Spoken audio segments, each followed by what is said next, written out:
The wife cheats on her husband for 25 years. Her husband discovers the secret, but it is too late. Hello, everyone. Dear listeners, please share your thoughts in the comments section below.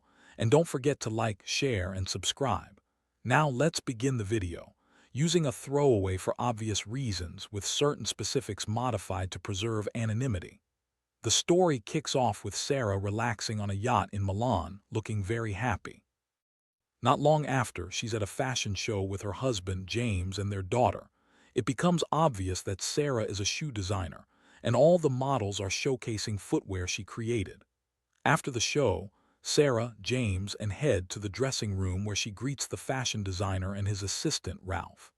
At that moment, tells her dad she's leaving because her husband, Mike, is waiting outside. She says goodbye to her mom and departs with Mike. Meanwhile, Ralph, Sarah's friend and the fashion designer's assistant, tries to persuade her not to retire, but she's already made up her mind. She insists that it's the right moment to step back. When James joins the conversation, Sarah mentions, "You know Ralph." And he responds simply, "Yes." James then says, "I'll leave you guys and meet you at the restaurant where we'll celebrate this milestone." A bit later, Sarah arrives at the restaurant where James is waiting. She sits down, and they chat for a while. James admits he loves her shoe designs but isn't fond of the fashion designer or Ralph. They pick their meals from the menu, and James mentions that the restaurant's fish is unlike any other in Milan. We find out that Sarah often travels to Milan to finalize deals with shoe stores. Then Sarah asks James, "Have you ever thought about being with someone else besides me?" He quickly responds, "No. I've spent over half my life with you and my love for you has never faded. I've never felt the need for anyone else." She replies tearfully, "I love you so much. If I didn't, I would have left a long time ago." A few days later, Sarah tells James she's headed to Milan to settle some client accounts. She packs her bags and leaves. 9 months pass, and we see James clearing out Sarah's clothes from their house. At the same time, visits and finds him gathering her mother's belongings. He hands her the clothes, saying, "I don't want to see these anymore." Responds, "We're the same size, but I don't want them." Just then, James finds Sarah's phone, pockets it, and puts it in his desk drawer. Hands him a note saying, "Mom asked me to give you this." When James opens it, he sees the words "Lake." That night, a voice message arrives on Sarah's phone. When James listens, he hears a man say, "I miss you so much. I haven't heard your voice in ages, and I wish I could see you." Shocked, James realizes she might have been unfaithful to him for quite some time. He leaves her phone on her laptop and heads upstairs to sleep, but his mind won't rest.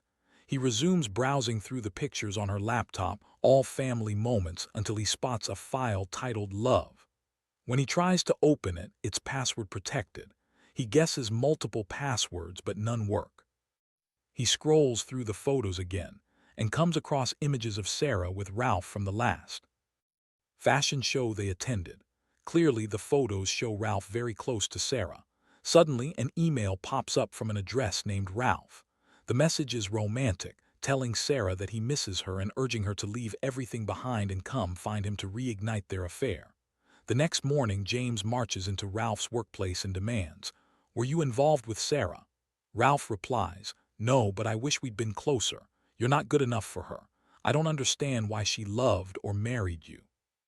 The owner of the fashion house then admits to James that she knew Sarah was involved with someone but not Ralph. She doesn't know who.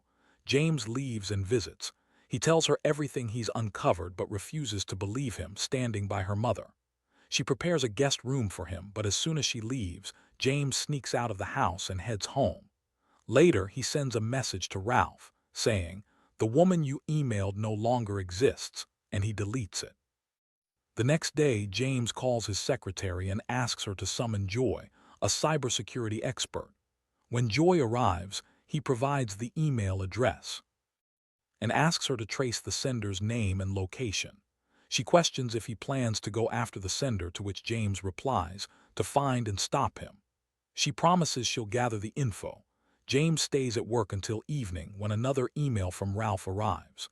This one says that love never really ends because of all their memories together, and expresses how happy Ralph was to hear from Sarah. Enraged, James goes to the security manager and asks, Can you tell me where I can buy a gun? The man refuses. Later, James keeps trying various passwords on her laptop, finally guessing Lake, and it opens. Shocked, he finds pictures of Sarah with another man in Milan, meeting at restaurants lakeside and a hotel room. The photos make it clear Sarah was involved with this man. Relieved that he now knows the truth, James gets Ralph's details from Joy. His name's Ralph, 36, living in Italy on 36th Street in Milan. James quickly books a flight and hotel in Milan. Upon arrival, he goes to Ralph's building but can't get inside because the gate is locked. Watching, he waits until a resident opens. It then slips in just before it closes. He looks for Ralph's name on the mailboxes but finds nothing. He climbs upstairs and waits outside Ralph's apartment, hoping he'll come out. Eventually, Ralph appears and heads to a. James follows and spots him sitting at a chess table. He stands back, unsure whether to approach. Meanwhile, begins to worry when she can't reach her dad and ends up listening to Sarah's phone, hearing Ralph's message again. The next morning, James and Ralph meet again to play chess. During their game, James asks Ralph about his travels in England. Ralph mentions he's been to Cambridge and met a woman there, but he actually met her in Milan. He describes her as a shoe designer and recalls the first time he saw her, wearing striking red shoes, and how her shoes, style and color made him stop and talk. He reveals that this all happened 12 years ago. James is struck with shock and a sense of betrayal, but he composes himself and inquires when he last saw her. Ralph answers, 9 months ago, but he's sure he'll see her soon. At the same time, and her husband visit James's house to check on him, finds her mother's phone and listens to Ralph's message, shocked, realizing her suspicions about her father might be true. The next day, James and Ralph share another chess game, and James asks if Ralph was a regular visitor in Milan. Ralph admits yes and tells a story about a dance they shared at a shoe factory where Sarah wanted to end it, but he begged her to run away with him. They danced, and the factory workers cheered them on. He recalls a rainy night when they ran through the streets, soaked and happy. James reminisces about Sarah returning from Milan, greeting him with a smile, saying she missed him so much, making him feel loved, unaware she'd been unfaithful all along.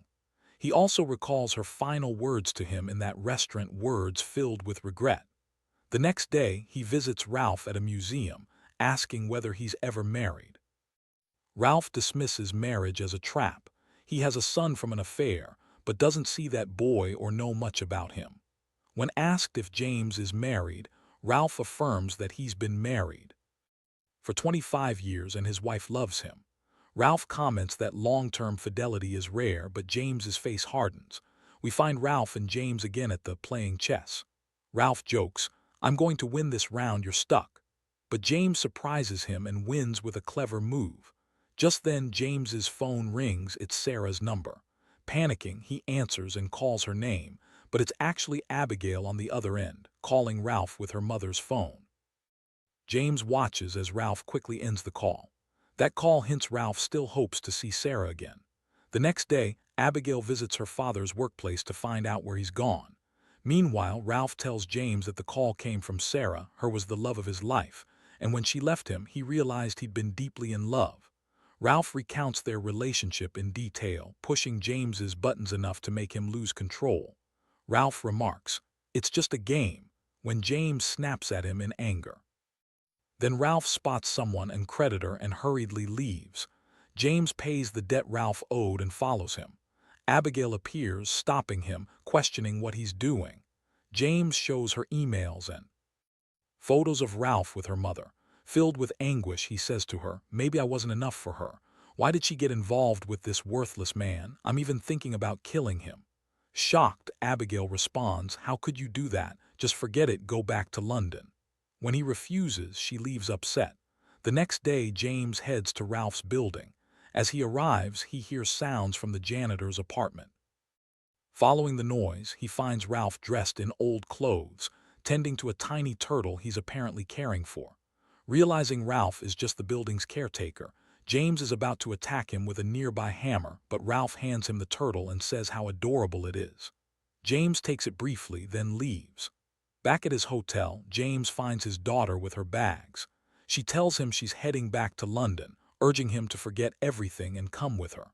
But he refuses, so she departs.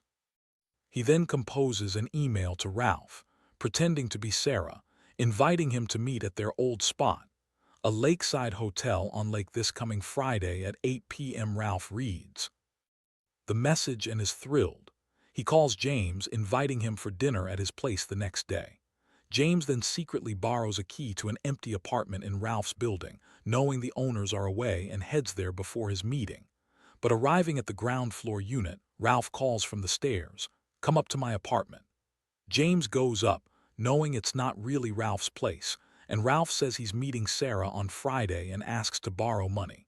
James hands him the full amount. Ralph begins packing, aiming to check into a hotel that night. But just as he heads out, he's stunned to see James waiting for him at the restaurant. James drops the bomb: he's Lisa's husband. He reveals that Sarah died of cancer 9 months earlier. We then flash back to the moment James learned of her diagnosis. The doctor told him she'd known of her cancer for some time, refused treatment, and that there was no hope. James is devastated, furious that she didn't try to save herself, that she chose to die rather than risk disfigurement. Ralph then echoes that Sarah did the right thing, praising her beauty and her dignity. James explodes: what does that matter? If she'd fought for her life, she might still be here. We flash back again, seeing her pleading with him to take her somewhere she loved.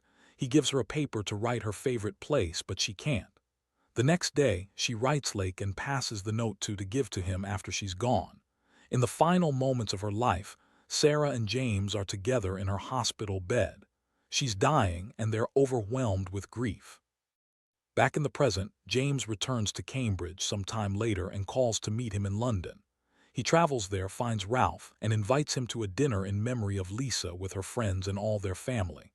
At the gathering, sees her father introduce Ralph to everyone, saying, "This is my wife's dear friend. I'm here tonight to honor Lisa's memory." Proud of her dad, she stands beside him. In the last shot, Peter and wait at a train station, ready to go back to Cambridge. He turns to her and says, "Ralph is a nobody. He doesn't even deserve our revenge." And with that, the film ends.